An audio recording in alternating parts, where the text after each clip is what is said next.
Bonjour, bienvenue sur le stand d'Oracle. Je m'appelle Eric Vessier, je suis consultant chez Oracle et je vais vous présenter la ville connectée. Donc, la ville connectée, en fait, c'est une ville intelligente. L'idée, c'est d'avoir une ville qui serait plus intelligente au niveau des services qui seraient proposés par la cité. On l'a représenté à travers plusieurs cas d'usage. Par exemple, le ramassage de poubelles intelligent. L'idée, c'est plutôt que d'avoir un ramassage de poubelles par exemple, qui a lieu seulement une fois par semaine. Hop, le petit robot fait des petits caprices. Voilà, pardon, je vais l'éteindre. Donc plutôt que d'avoir un ramassage de poubelles qui a lieu par exemple seulement une fois par semaine, vous pouvez avoir un ramassage qui serait qui n'aurait pas lieu 3-4 fois par jour, mais qui serait vraiment un bon compromis entre un ramassage trop peu fréquent et un ramassage adapté. L'idée aussi, c'est que par exemple, une fois qu'on a l'information à travers les capteurs, donc derrière la technologie, ce sont des Arduino et des Raspberry, on capte l'information. Donc Oracle n'est pas fournisseur de capteurs, mais par contre, une fois qu'on a ces informations-là, on va pouvoir, nous, les traiter, soit les restituer, les transformer pour donner de l'information à l'usager ou sous forme d'alerte, pouvoir alerter les services de ramassage et choisir, pourquoi pas, ou aider à choisir le camion de ramassage poubelle qui serait le plus adapté par rapport au circuit existant et ne pas forcément solliciter le camion le plus près, mais le camion qui serait peut-être en début de course ou qui aurait peu de matière actuellement.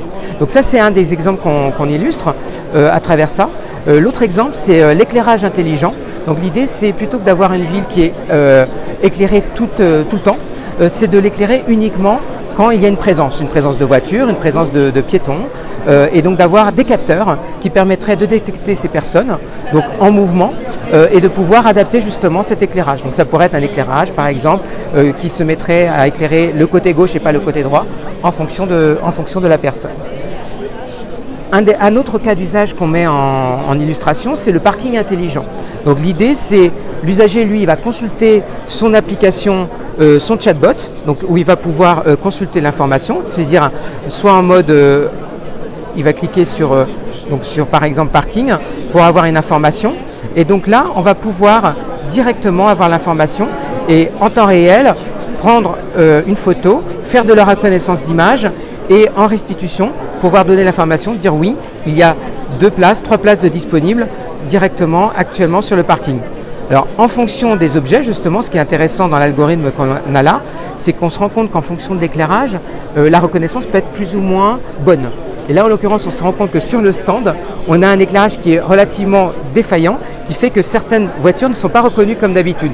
C'est tout l'intérêt et tout l'enjeu en fait de l'intelligence artificielle, c'est d'avoir, et notamment du deep learning sur cette partie-là, la reconnaissance d'image, c'est d'avoir une bibliothèque d'images relativement adaptée en toutes circonstances. Donc c'est tout l'enjeu justement de l'amélioration des algorithmes.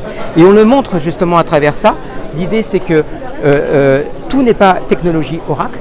Il y a une partie qui est avec de la technologie open source. L'algorithme, par exemple, c'est du Python. Pour la maquette, ici, on a utilisé du TensorFlow. Mais on peut très bien imaginer avoir les services d'Oracle et on en a utilisé ici, notamment pour construire l'application chatbot, pour l'IoT, c'est l'IoT Cloud Service d'Oracle. On a l'analytics, ça s'appelle l'analytics d'Oracle. On a un certain nombre de services qu'on peut ajouter pour compléter un dispositif existant. La plupart de nos clients ont déjà des solutions. L'idée, c'est de voir comment Oracle peut les aider là où ils ont le plus de difficultés, là où ils ont à s'améliorer.